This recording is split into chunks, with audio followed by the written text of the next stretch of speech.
Guys, ang tunay na laban daw ay itong Commissioner's Cup. Sinabi yan ni Jojo Lastimosa nang baliwalain niya ang 11-0 run ng Magnolia sa PBA Untour. Kaya kagabi, ipinatikim sa kanya ng hotshots ang pait ng unang pagkatalo sa tunay na labanan. Samantala, posibleng hindi na mabura pa ang kasaysayang ginawa ni Junmar Fajardo. Nasungkit ng SMB Gentle Giant ang kanyang pampitong MVP award na posibleng masundan pa. Yan at maraming iba pa ang ating pag-uusapan, kaya panoorin nyo ang bidyong ito hanggang dulo. Pero bago ang lahat, kung gusto nyong suportahan ang ating channel, please like and subscribe. Malaking bagay na po yan sa aming mga vlogger. Sa mga nag-subscribe na, maraming salamat. At sa mga hindi pa, salamat sa pagdalaw ninyo dito sa ating channel.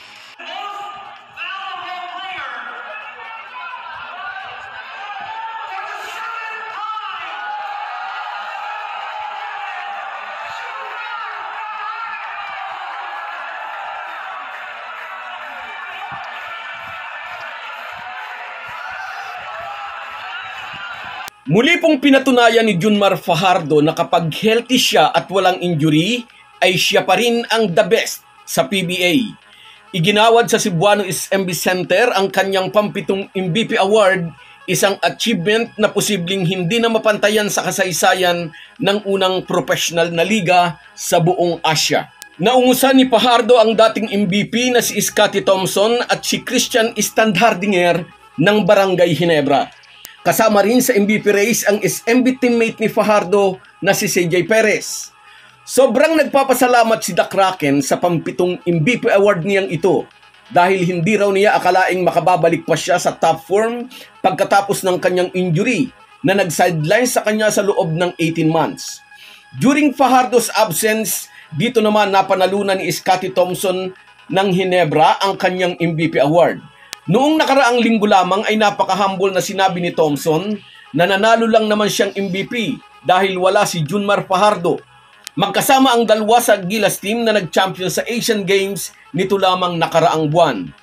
Nang i-announce kung sino ang MVP winner sa Leo Awards kagabi, nagpalakpakan at inula ng pagbati ang Cebuano bigman. Patunay lamang sa magandang karakter at pakikisama niya sa mga kapwa player. Another big man na pinarangalan kagabi ay si Justin Aranya na nanalong Rookie of the Year. Maraming nagsasabi Aranya is another Fajardo in the making. Malakas sa ilalim at may malakas na katawan. Isa pang dating Converge player pero ngayon nasa Ginebra na, ang nahirang na most improved player si Maverick Ahanmisi.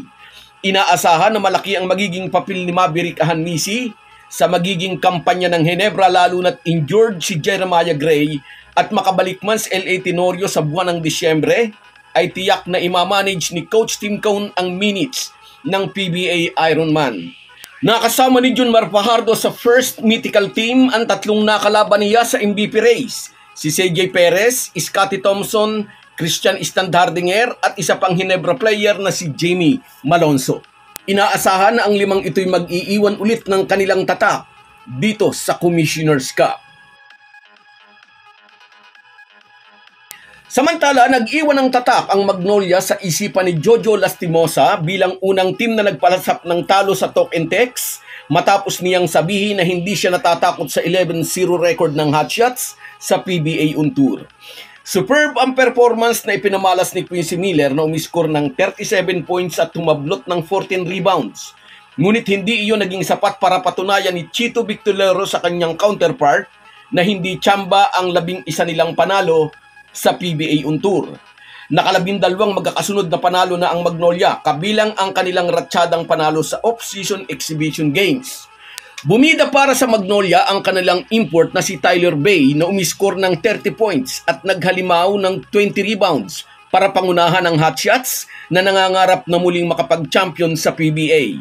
Ang kanilang huling championship ay noon pang 2018 Governor's Cup, kung saan ay nakalaban nila ang ngayon ay nabuwag ng Alaska Aces. Nanalong finals MVP sa Governor's Cup na iyon si Mark Baroka. Sang-ayon sa mga basketball aficionados, malaki pa ang i-improve ng laro ng 6'7" na si Bay kapag nasanay na ito sa PBA, pati na sa kanyang mga kakampi. Kung magtutuloy-tuloy ang magandang performance ni na Ian Sanggalang at James Laput, Madadagdagan ang makakatulong ni Bay upang magtuloy-tuloy ang maganda nilang nasimulan. Dahil pinataob ng hotshot, siguro'y hindi namamaliitin ni Coach Jolas ang na-achieve ng Magnolia sa PBA on Tour. Wala nang pwedeng hanapin pa ang TNT sa performance ni Quincy Miller, 37 points and 14 rebounds. Ngunit sadyang namimiss ng tropang Giga ang serbisyo ni RR Pugoy at Poy Eram. Huwag na nating banggitin ang isang player na nanghihingi ng buwan. Sa aking palagay, opinyon ko lang naman ito, baka sa buwan na lang talaga maglalaro ang player na ito. Hindi na natin siya makikita sa PBA. So guys, yan lang muna. Hanggang sa muli. Bago tayo magpaalam, may imekos-mekos na natin ang ating shoutout. Shoutout kina Bira Blonde,